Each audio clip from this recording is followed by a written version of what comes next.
Welcome back to my channel Harika stories. Sankranti పండుగ అందరూ బాగా సెలబ్రేట్ చేసుకున్నారా?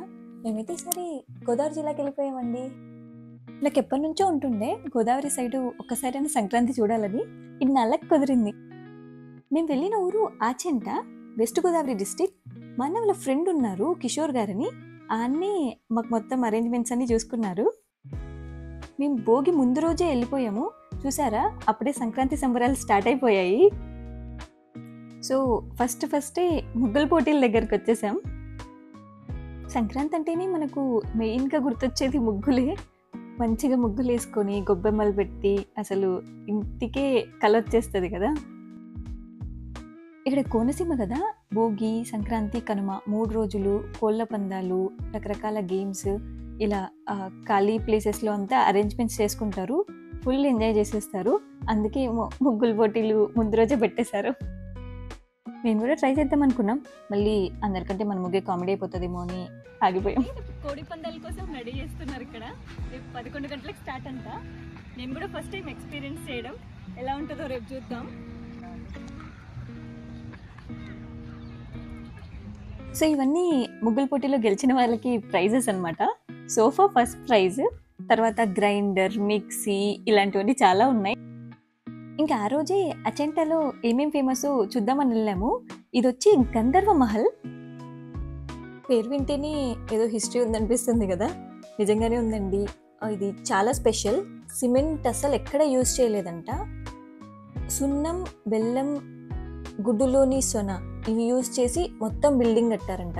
100 ఏళ్ల నాటి ఇల్లు అయినా అసలు చెక్కు చెదరకుండా ఉంది. అంటే పెయింటింగ్ అవన్నీ రీసెంట్గా చేపించారు, బట్ స్టిల్ చాలా బాగుండింది మహల్ అయితే. అండ్ అక్కడ మిర్రర్స్ కానీ, లైటింగ్స్, ఉన్న ఫర్నిచర్ అంతా కూడా యాంటిక్ పీసెసే అనిపించింది.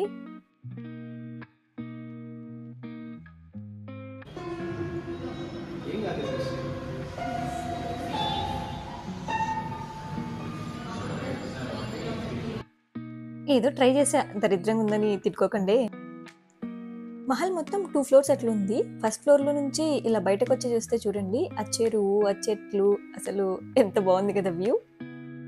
చాలా పెద్దది మహల్ అయితే. స్టిల్ ఇప్పటికీ 4 ఫ్యామిలీస్ అక్కడే ఉంటున్నారంట.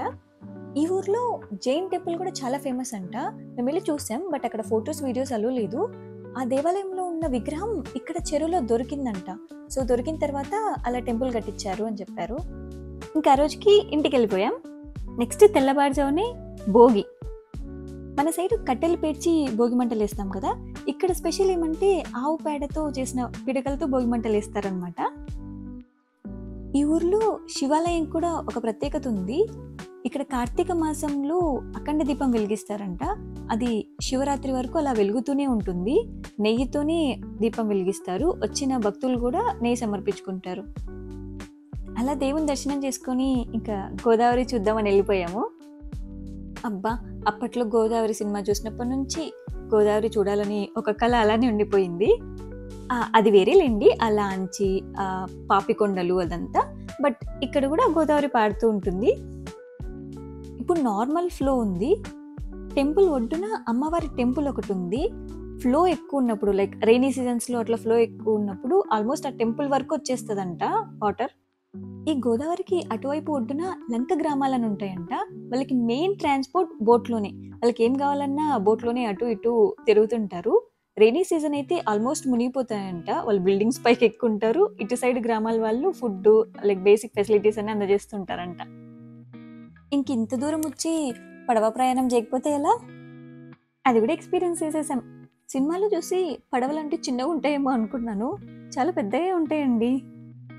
మనకంటే కొత్త, ఏదో కొంచెం భయం, కానీ అక్కడున్న వాళ్ళకి మాత్రం చాలా మామూలు విషయం. రోజు అటు ఇటు సైకిళ్ళు, బండ్లలో తిరిగినట్టు తిరుగుతుంటారంట.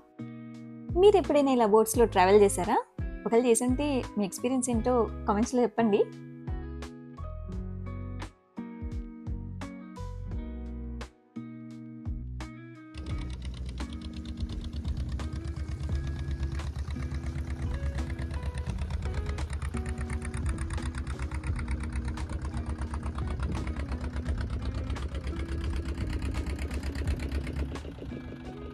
చూడ్డానికి ఇలా కనిపిస్తుంది కానీ చాలా లోతు ఉంటుందంట. వాళ్ళ ముందే వార్న్ చేస్తున్నారనమాట, జస్ట్ అక్కడ ఒక 2 స్టెప్స్ వెళ్ళండి గానీ లోపలికి మాత్రం అసలు వెళ్ళొద్దు అన్నట్టు. అండ్ ఈ ఊరి దగ్గరలోనే ఇంకో ఫేమస్ టెంపుల్ ఉంది, కన్యకా పరమేశ్వరి గుడి. ఒకసారి ఆ విగ్రహం చూడండి ఎంత పెద్దగుందో. టోటల్ 108 ఫీట్ అంట. పంచలోహాలతో చేసిన విగ్రహం. కన్యకా పరమేశ్వరి దేవి అగ్నిలో ఆహుతైపోయారు కదా, అది జరిగింది ఈ ప్లేస్లోనే అంట. ఆమెతో పాటు 102 జంటలు కూడా అగ్నిలో ఆహుతైపోయారు. వాళ్ళ గోత్రనామాలతో సహా ఇక్కడ అన్ని భద్రపరిచారు.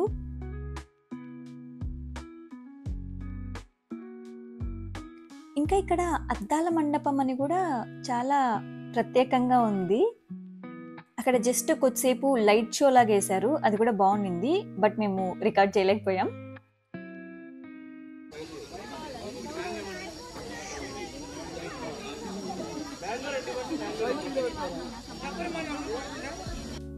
చూసారా, కోళ్ళ పందాల దగ్గర జనాలు బారులు తీరారు. ఇంకా ఇది ఫస్ట్ రోజే. మేము ఫస్ట్ టైం చూడడం చాలా ఎక్సైటింగ్ అనిపించింది. బట్ వీడియోస్ రికార్డ్ చేసాం కానీ యూట్యూబ్ కమ్యూనిటీ గైడ్లైన్స్ వల్ల అవి పెట్టలేకపోతున్నాము. అలా భోగి రోజు సరదాగా గడిపేశాం. మళ్ళీ పొద్దున్నే లేచి రెడీ అయిపోయి అలా విలేజ్ వ్యూస్ చూద్దామని వచ్చేసాము. ఎక్కడ చూసినా మనకు వరి మల్లె కనిపిస్తాయండి. ఇక్కడ ఎక్కువ వరి పండిస్తారు. ఎంత పచ్చగా ప్రశాంతంగా అనిపిస్తుందో. ఇక్కడున్న వాళ్ళు ఫోటోషూట్లకి ఎక్కడెక్కడో వెళ్ళాల్సిన అవసరం లేదండి. ఆ కొబ్బరి చెట్లు, ఆ పొలాలు, మంచి ట్రెడిషనల్ ఫోటోషూట్ ప్లాన్ చేసుకోవచ్చు. అండ్ ఇంకోటి స్పెషల్గా మెన్షన్ చేయాల్సింది ఫుడ్. ఎన్ని వెరైటీస్ చేస్తారో మనం వింటుంటాం కదా, గోదావరిలో మర్యాదలు మామూలుగా ఉండవు అన్నట్టు మేము నిజంగా ఎక్స్పీరియన్స్ చేసాము. స్వీట్స్ అయితే రకరకాలు, బూరెలు, అరిసెలు, సున్నుండలు, పూతరేకులు, అబ్బా చెప్పుకుంటూ పోతే ఎన్నున్నాయో. మేమంతా అనుకున్నాం అనమాట, ఈ 3-4 డేస్లో ఈజీగా 1-2 kgs గెయిన్ అయిపోతామేమో వెయిట్ అని. ఇంకా అప్పటి కాలం మండువా ఇల్లు కూడా చాలా కనిపించాయి. అవనే కాదండి, మన చిన్నప్పుడు తిన్న చిరుతిళ్ళు కూడా చాలా దొరుకుతున్నాయి ఇంకా అక్కడ.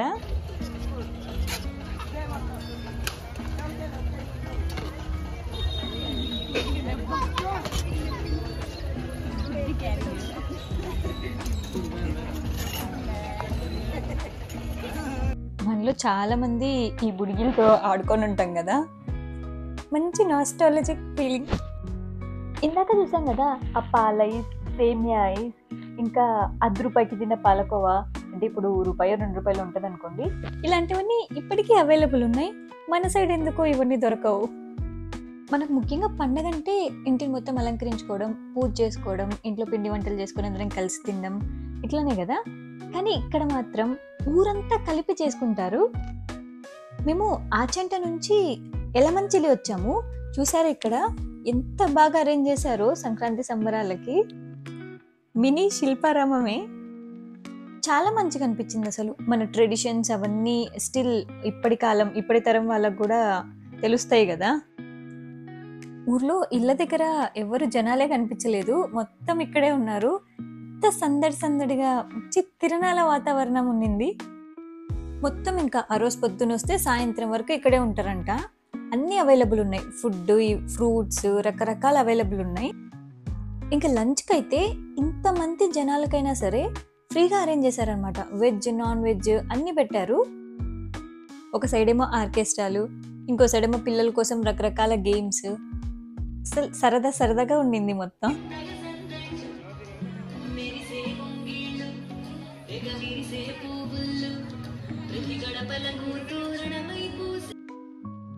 కోళ్ళ పందాలు, ఇంకా ఏదో గుండాట అంట, అలాంటివన్నీ వేరే దగ్గర అరేంజ్ చేసుకున్నారు. ఇక్కడే కొంచెం దూరంలో పక్కన సెట్ చేసుకున్నారు అనమాట.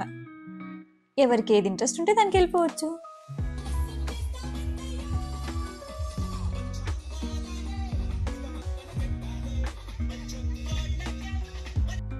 మేము కూడా వచ్చాము కోళ్ళ పందాలు చూడడానికి.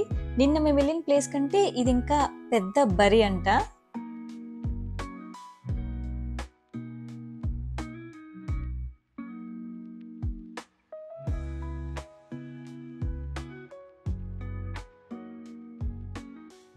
అనిలేమో వచ్చిన రోజు నుంచి అంటున్నాడనమాట.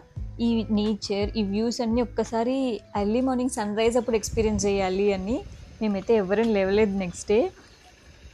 ఇంకదే లాస్ట్ రోజు ఎందుకు మిస్ చేసుకోవడం అని అనిల్ ఒక్కడెళ్ళిపోయి ఆ గోదావరి దగ్గర, పొలాల దగ్గర మంచిగా టైమ్ స్పెండ్ చేసొచ్చాడు. ఇంక మేమంతా రెడీ అయిపోయాక చుట్టుపక్కల పల్లెలు చూడ్డానికెళ్ళాం. చాలా చోట్ల చెరువులు, పిల్ల కాలువలు ఇలా కనిపించాయనమాట. మంచిగా టైం స్పెండ్ చేయొచ్చు. మీకు కూడా ఛాన్స్ ఉంటే ఖచ్చితంగా ఒకసారి కోనసీమ జిల్లాలు విజిట్ చేయండి. ఇంకా కొంచెం దగ్గరలోనే అంతర్వేది కూడా చాలా బాగుంటుందంట.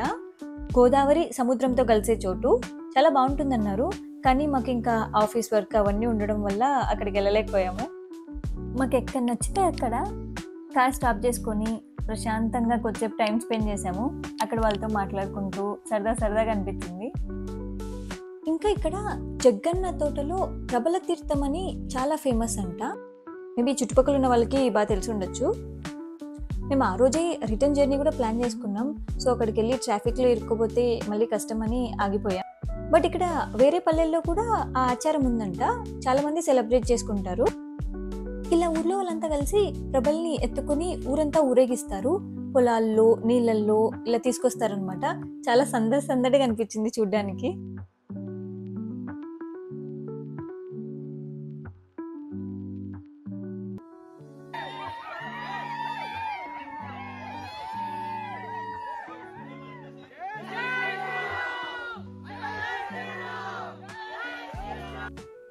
చూసారుగా, ఈసారి పండగ చాలా బాగా సెలబ్రేట్ చేసుకున్నా నేనైతే.